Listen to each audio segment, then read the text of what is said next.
Selamat tahun baru kepada para pemirsa. Ketemu lagi di Hot Room dengan saya, Hotman Paris. Tahun 2023 akan menjadi tahun politik. Media akan dipenuhi, dijejali dengan kampanye-kampanye dan pencitraan berbagai partai politik yang semuanya akan menjanjikan janji-janji mulu kepada rakyat. Bahkan tidak tertutup kemungkinan bakal ada black campaign yang berdasarkan politik identitas, ras atau agama. Namun demikian, kita mengharapkan agar pemilu tahun 2024, khususnya Capres, berjalan dengan baik. Mudah-mudahan terpilih presiden yang bisa memperbaiki hukum di negeri ini yang sudah sangat parah sekarang ini. Inilah Hot Room, selamat datang tahun politik. Dan sebelum kita memulai diskusi ini, saraf saya kurang berjalan kalau saya nggak minum kopi kesayangan saya. Itu, emang ini kopi terbaik. Oke, kita lihat dulu hasil survei elektabilitas dari calon-calon presiden kita ini. Carta Politika dan Lembaga Survei Indonesia. Tetap Ganjar number 1, Anies kedua, Prabowo ketiga, Agus keempat tapi sangat jauh di bawah, dan Ridwan Kamil yang kelima. Inilah survei elektabilitas Capres tahun 2024. Saya akan tanya langsung dulu kepada Pak Ray Rangkuti. Kalau melihat ini, tidak ada satupun yang mengarah ke Ibu Puan. Pertanyaannya, apakah PDIP akan realistis nanti akhirnya menentukan pilihannya kepada Ganjar dan Prabowo? Ya? Atau bagaimana? Yang kedua, pertanyaan kedua, apakah Pak SBY rela putra sulungnya tidak jadi calon wapres nanti? Rela nggak dia, atau dia akan mundur dari koalisi kalau anaknya tidak jadi calon presiden? Dan ketiga, kira-kira siapa calon wakilnya Anies yang menurut Bapak? Kalau kita mau pakai pikiran yang rasional, ya tentu saja Mbak Puan sangat sulit untuk dicalonkan sebagai calon presiden. Oke, jadi? Atau bahkan mungkin sebagai calon wakil presiden. Yang realistis bagi PDI Perjuangan itu adalah mencari calon presiden yang memungkinkan mereka dapat memenangkan Pilpres, sekaligus dapat memenangkan. Kira-kira menurut Anda siapa bakal calon dari PDIP? Yang paling dekat dengan PDI Perjuangan adalah Ganjar Pranowo. Karena anggotanya sendiri dibesarkan oleh mereka, dididik oleh mereka, dinaikkan oleh mereka. Mosok sih hasilnya mereka nggak nikmati. Lagi-lagi kalau berpikir rasional, justru akan sulit juga kalau sampai PDI Perjuangan tidak mendapatkan kursi di presiden, tapi juga di pilegnya mungkin akan menurun. Karena dugaan saya, kalau sampai mereka tidak mencalonkan salah satu di antara 3 kandidat ini, punya implikasi yang sangat serius pada perolehan suara mereka di pemilu legislatif. Justru peluang untuk, tanda kutip ya, menjadi ribut di internal partai politik itu menjadi besar manakala mereka tidak mendapatkan 2 posisi ini. Jadi menurut Anda bagi PDIP yang paling realistis adalah Ganjar dan Prabowo? Ya, salah satu di antara keduanya, meskipun tentu saja secara secara kultural, secara politik mereka jauh lebih dekat kepada Ganjar Pranowo. Apakah rela SBY anak sulungnya yang selama ini memang dijagokan jadi wapres? Saya tidak terlalu yakin SBY akan rela. Jadi akan mundur dari partai koalisi? Ya, kalau pilihannya kemudian koalisi perubahan tidak memilih AHY sebagai calon wakil presiden, saya kira mereka akan pindah koalisi. Dan terbuka kemungkinan bergabung dengan KIP, itu sangat mungkin. Atau terbuka kemungkinan bergabung dengan koalisi Gerindra dan PPKB. Alternatif lain wakilnya Anies siapa? Katanya Andika, benar nggak itu? Bisa macam-macam, tapi juga yang saya dengar kuat itu adalah Ibu Khofifah Indar Parawansa. Ya. Tapi kalau keduanya disatukan, saya kira ini paketnya Nasdem. Ya. Jadi Anies bersama dengan Ibu Khofifah itu adalah paket Nasdem.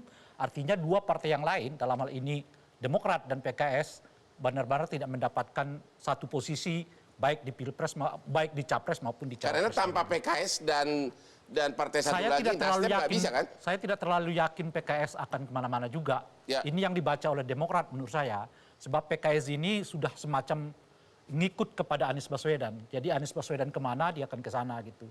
Oleh karena itu Demokrat sangat santai kelihatan sekarang, karena dia masih memiliki keyakinan posisi AHY itu akan mendapat cawakil presiden, sebab kalau tidak, dua partai ini akan gagal mencalonkan calon presiden dalam hal ini Anies Baswedan, dan oleh karena itu pilihannya tidak ada kecuali mengambil AHY sebagai calon wakil presiden, dan oleh karena itu mereka bisa dapat mengusulkan pasangan calon presiden dalam ini Anies Baswedan dengan AHY. Oleh karena itulah kelihatan Demokrat sekarang tidak terlalu gerasak gerusuk, karena dia tahu betul peluang ini. So, kalau tanpa dia, dua partai ini tidak akan dapat mencalonkan diri. Sementara kalau bukan ketua umumnya dalam ini AHY yang dicalonkan sebagai calon wakil presiden, dia bisa pindah. Oke, ke KIP apa atau yang pindah terjadi ke sehingga PKB. PDIP silent mengenai pencalonan ini? PDIP? Ya. Enggak, ya mereka kan sekarang ini desainnya lagi mendukung Ibu Mega, Ibu Puan ya. Ya. Saya kira Tapi mereka kan tidak resmi, belum disuarakan. betul. Saya kira mereka memberi peluang dulu kepada Ibu Puan untuk benar-benar meraup ya persentase elektabilitas. Anda merasa itu mungkin? Saya kira tidak mungkin. Kenapa? Saya kira Maret ini semua partai-partai sudah akan mencalonkan calon presiden Kan mereka. masih panjang Maret. Ibu Puan masih bisa. Tiga bulan. Hah? 3 bulan. Kalau hitungan kita Maret 2023 hitungannya, Ya. saya kira Maret 2023 partai-partai ini sudah mulai Emang deklarasi. menurut Anda apa yang kurang dari Ibu Puan sehingga nggak mungkin Maret ini dia bisa mengimbangi calon lain? Apa ya? Saya kira beliau kurang menonjolkan dirinya sebagai individu yang benar-benar politisi. Oh, itu begitu. persoalan terberat dia itu. Pak Junarto gimana? Tanggapan Anda sebagai yang memproduksi itu tadi? Ini kayak di sidang. Ya. Iya, mungkin menjawab pertanyaan pertama ya. Kalau bicara spekulasi, kenapa sih Mbak Puan tidak naik-naik? Sebetulnya juga terjadi pada Mas AHY. Kalau Ya. kita bicara, dia malah jelas ada di posisi lebih tinggi dibanding Mbak Puan. Diberikan kekuasaan sebagai ketua umum mewakili atau meneruskan kepemimpinan SBY. Tapi juga surveinya tidak naik pada skala yang bisa menandingi tiga nama yang lain. Spekulasi pertama, arus besar pemilih sekarang kecenderungan melihat darah biru ini bisa menjadi liabilities, it's not an asset. Oke.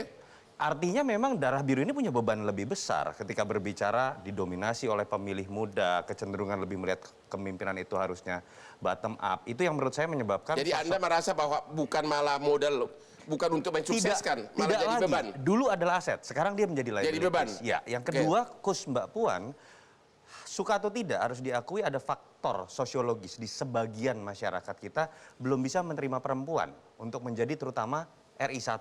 Itu pernah terjadi Ibu pada Mega masa jadi presiden. Ibu Mega tidak pernah memenangkan pertarungan dalam pemilu langsung. Oh, Bang begitu. Hotman. Makanya pada 2004 dia kalah melawan SBY. Salah satu yang menjadi hipotesa adalah secara sosiologis ada sebagian masyarakat belum bisa Jadi menerima realistisnya pemimpin PDIP agar menang mencalonkan siapa? Benar itu? Ganjar sama Prabowo? Kalau menurut saya Ganjar Pranowo, karena ketika berbicara memilih Pak Prabowo yang akan mendapatkan efek ekor jas atau partai diuntungkan bukan PDI Perjuangan, tapi Gerindra. Berbeda kalau kemudian Nasdem misalnya mengusung Anies Baswedan, Anies tidak berpartai. Mereka bisa berharap ada limpahan efek ekor jas, tapi partai terbesar mengusung ketua umum partai lain menurut saya adalah sebuah kerugian. Oke. Pak Jayadi, apakah keuntungan bagi Anies kalau sampai benar-benar capres adalah Prabowo dan Ganjar? Pertama, sampai hari ini pemilih Anies itu memang cenderung masih overlapping Ya, dengan pemilih Prabowo. ya. Maka itu dari Agustus ke November kalau Anda bandingkan survei saya dengan surveinya Mas Toto itu kan Anies naik tuh di November. Itu salah satu sumber suaranya adalah mengambil suara dari yang dulu memilih Pak Prabowo. Kenapa itu? Karena memang basis sosiologisnya sama. Coba kita perhatikan orang yang menyatakan tidak puas kepada presiden selama 4 tahun terakhir. Itu di kisaran 25%. Itu kecenderungannya akan ke Anies. Kenapa tidak ke Prabowo? Pertama, waktu milih Prabowo, mereka bukan karena pro Prabowo kan, karena anti Jokowi. Sekarang mereka punya alternatif baru, yaitu Anies. Maka mungkin lebih ke Anies. Tetapi sebagian pemilih Prabowo juga tetap menjadi basis utama Prabowo. Ya itu sekarang antara lain kita bisa lihat kenapa Gerindra posisinya sering di nomor 2 kalau survei elektabilitas partai. Jadi itu pemilih Gerindra itu hampir sama dan sebangun dengan pemilih Jadi Prabowo. Anda yakin nggak kalau capresnya Prabowo, wapresnya Ganjar bakal Kalau capresnya mengalahkan Anies? Prabowo, wakilnya Ganjar, kemungkinan besar bisa mengalahkan Anies. Kemungkinan besar. Iya, Caimin bisa. kemana? Caimin PKB. Caimin, nah tergantung Caimin mau bergabung ke siapa kan? Ya. Kekuatan utama Caimin dari segi elektoral adalah bahwa ada hubungan dia dengan masa NU kan. Tetapi kalau kita lihat elektabilitas Caimin sampai hari ini kan lebih rendah dibanding elektabilitas PKB. Jadi Dibanding dengan Puan dan HY gimana? dengan AHY Caimin kalah, tapi dengan Mbak Puan 11-12. Jadi menurut Anda tidak realistis bagi Prabowo untuk mencalonkan Caimin jadi wapres? Ah, ini soal beda, Bang. Jadi kalau kita perhatikan survei elektabilitas bakal capres itu ada 2 level kan? Level 1 3 nama, Prabowo, Anies, Ganjar, atau Anies, Ganjar, Prabowo dan sebagainya. Level 2 kan ada itu, ada Sandi Uno, ada AHY, ada Hovifah, ada Caimin dan Mbak Puan itu kan berada biasanya di luar 10 besar. Jadi dengan demikian kita tidak ada capres yang dominan, tidak ada. Kalau kita angka itu tidak ada. Wapres? Tidak ada cawapres yang dominan secara individu. Oke, kita istirahat dulu setelah yang berikut ini.